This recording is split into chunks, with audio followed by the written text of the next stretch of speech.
Quand Drake l'a appelé pour lui proposer de travailler avec lui, Quentin Miller, il était comme ça.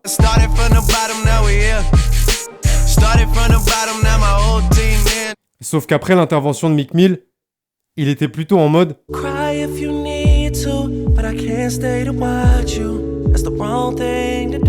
ouais, la vie est injuste. En 2015, le clash ultra médiatisé entre Drake et Meek Mill éclate devant les yeux du monde entier. Un conflit entre deux poids lourds qui pourtant aboutira quelques années plus tard sur leur réconciliation. Mais malheureusement, cette confrontation a également entraîné beaucoup de dommages collatéraux, particulièrement pour un jeune artiste talentueux dont la carrière a été sacrifiée. Comment Drake et Meek Mill ont-ils ruiné sa vie? C'est ce que nous allons découvrir ensemble dans cet épisode de Frères Castor. Je vous présente Quentin Miller. Il naît à Atlanta en 1989 et très jeune, grâce à son grand frère, il développe une passion pour la musique et plus particulièrement le hip-hop. Alors qu'il n'a que 14 ans, il se fait repérer par un producteur du nom de Sounds. Et Sounds, dans l'industrie musicale, c'est quelqu'un. Au cours de sa carrière, il a notamment collaboré avec des artistes comme Usher, Justin Bieber ou Rihanna pour ne citer qu'eux.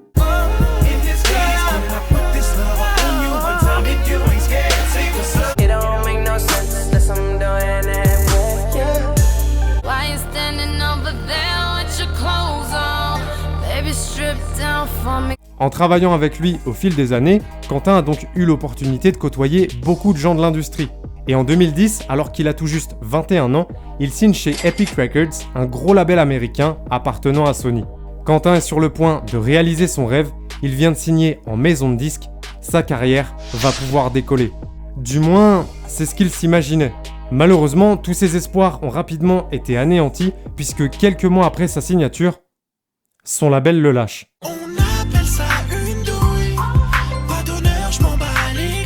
Quentin étant de nature calme et discrète, il n'avait pas selon eux l'attitude requise pour devenir une star. Une expérience douloureuse qu'il n'oubliera jamais, car lui qui était si près du but, est renvoyé à la case départ. How did you feel when you got dropped from Epic? I mean, it was devastating. It was definitely the darkest point in my life. Et comme il s'était consacré pleinement à la musique, il n'avait pas fait d'études. Il a donc été contraint d'enchaîner des petits boulots mal payés pour subvenir aux besoins de sa famille, particulièrement de sa fille, qui venait de naître. En parallèle, il a continué d'enregistrer des morceaux sur son temps libre et il a sorti plusieurs projets sur internet, mais malgré des retours globalement positifs, ça ne lui a pas permis de relancer sa carrière, qui était au point mort. On se retrouve à la fin de l'année 2014, depuis quelques mois Quentin travaille dans la boulangerie d'un centre commercial et il reçoit un appel plutôt inattendu. C'est Drake. Drake? Drake? Ouais, c'est réellement Drake qui a récupéré son numéro grâce à un beatmaker qu'ils connaissent tous les deux. Il lui explique qu'il a écouté plusieurs de ses morceaux, qu'il trouve qu'il a beaucoup de talent et qu'il doit rendre son tablier de boulanger car il est destiné à de grandes choses dans la musique. L'appel se conclut par Drake qui lui propose de travailler avec lui sur sa prochaine mixtape. Autant dire que Quentin accepte direct. Ça fait maintenant plus de 3 ans qu'il galère et un de ses artistes préférés lui offre une opportunité inespérée. Peu de temps après, il s'envole donc direction New York pour assister Drake dans la création de son futur projet, la mixtape If You're Reading This, It's Too Late. Lors des sessions studio, Quentin était là pour contribuer à l'écriture des paroles, proposer des idées de flow, de mélodie, bref, un travail de l'ombre pour lequel il a été payé et crédité. Et lorsque If You're Reading This, It's Too Late sort le 13 février 2015, tout allait pour le mieux. La mixtape a rencontré un énorme succès et a été certifiée double platine aux États-Unis. Dès la première semaine, le projet s'empare de la première place du top album américain et se vend à 535 000 copies, notamment grâce aux titres Energy, Know Yourself et Django. I got enemies, got a lot of enemies, got a lot of people trying to drain me of my energy. I was running through the six with my woes. You know how that shit go. Trust me, girl, that shit is everything to me. She from the jungle. De son côté, Quentin Miller était heureux comme jamais et très fier d'avoir contribué à une telle réussite. Dans un futur proche, il s'imaginait poursuivre sa collaboration avec Drake et son équipe. Mais surtout, malgré les difficultés qu'il avait rencontrées ces dernières années, sa carrière était à nouveau en bonne voie. Sauf que malheureusement pour lui, toutes ses ambitions ont été réduites à néant à cause d'un tweet. Le 29 juin 2015, Meek Mill sort son deuxième album Dreams Worth More Than Money, qui comprend notamment le hit Rico en featuring avec Drake. fly like Enrico. Poppin' the Willie, no squilly, can talk to the cop, that's illegal. Élément important, une partie du couplet de Drake a été écrite par Quentin Miller sans qu'il soit crédité. Et c'est ça qui va mettre le feu aux poudres. Le 21 juillet 2015, Meek Mill balance plusieurs tweets dans lesquels il accuse Drake de ne pas écrire ses textes. Il explique même que s'il avait su que sur leur dernier featuring, le couplet de Drake avait été écrit par un autre, il l'aurait retiré de son album. En voyant ça, Internet s'enflamme et le public découvre l'existence du mystérieux Quentin Miller, qui est présenté par certains comme le véritable génie créatif derrière les hits de Drake. Il faut savoir que dans l'industrie musicale, c'est une pratique très courante d'avoir des paroliers, des auteurs, qui écrivent pour un artiste qui lui n'est qu'interprète. Mais dans le hip-hop, même si les mentalités évoluent sur le sujet ces dernières années, ça reste mal vu pour un rappeur de ne pas écrire ses textes. Du coup, les jours suivants, la tension continue de monter et les gens réclament des preuves de ce qu'avance Meek Mill. Et là, plusieurs reference tracks, des sortes de maquettes, de démos enregistrées par Quentin Miller pour Drake, fuitent sur internet.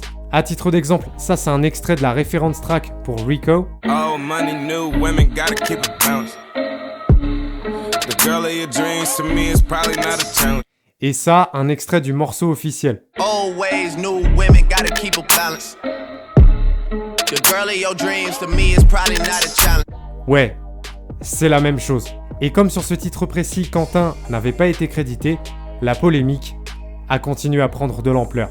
Du coup, le 24 juillet, il sort de son silence et publie un communiqué dans lequel il explique qu'effectivement, il a collaboré avec Drake sur 4 ou 5 morceaux ces derniers mois, mais que sa contribution se limite uniquement à ça.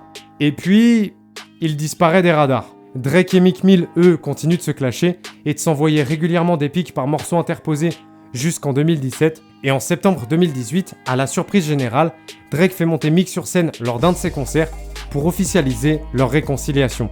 Tout est bien qui finit bien pour les deux rappeurs, mais du coup, Quentin Miller dans tout ça, eh bien sa vie est devenue un véritable cauchemar. Dès le début de la polémique, Quentin a fait le choix de rester silencieux sur l'étendue exacte de sa collaboration avec Drake. Il n'est jamais rentré dans les détails, et pour beaucoup, il a toujours donné l'impression de minimiser l'importance de sa contribution. Mais malgré sa loyauté envers eux, Drake et son équipe ont été contraints de se distancer de lui. Et la plupart des gens avec qui il travaillait l'ont lâché car il ne voulait pas être associé à son nom. À cette période, Quentin Miller rimait avec scandale, clash, mensonge, bref, que des choses négatives. Et certains fans de Drake l'accusaient même d'être le traître à l'origine de la fuite des reference tracks, mais son calvaire ne s'arrête pas là. Quelques semaines après le début de l'affaire, Quentin tombe par hasard sur Meek Mill et son équipe dans un magasin Nike à Los Angeles. Le ton monte très vite car Meek Mill n'aurait apparemment pas apprécié son communiqué qui selon lui le faisait passer pour un menteur. Et après avoir réclamé des excuses publiques de la part de Quentin, la confrontation se serait soldée par des coups et du sang. Yo, I need you to go on camera saying you apologize to Meek Mill. And I was just like, nah, man, like I'm not doing that shit. And like mid-conversation, like mid me saying that, just pow, just like took off on me and took off. Hors musique, le sort s'est également acharné puisqu'en septembre 2016, Quentin Miller a révélé avoir eu un accident de voiture ayant entraîné de graves blessures nécessitant l'amputation d'une partie de sa jambe droite quelques semaines auparavant. Bref, durant les années qui ont suivi cette polémique, Quentin a dû surmonter beaucoup d'épreuves difficiles. Et malheureusement, comme il l'a dit début 2020 à l'occasion des 5 ans de la sortie de If You're Reading This, It's Too Late, ce qui aurait dû être la plus belle opportunité de sa vie a été complètement gâché par un simple tweet. It's just crazy how the best moment of my life, you know, after a tweet turned into like one of the most stressful moments of my life, you know. It was hell for me after that shit, you know. And 5 years later, you know, still trying to shake that shit.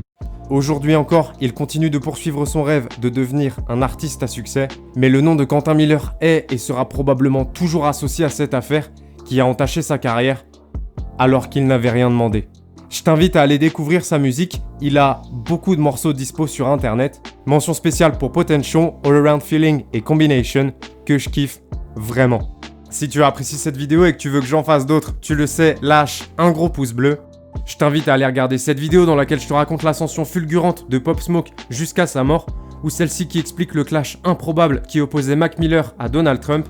Je mets en ligne des vidéos chaque semaine, donc si tu veux être sûr de n'en rater aucune, abonne-toi en cliquant sur ma grosse tête et n'oublie pas d'activer les notifications en cliquant sur la cloche.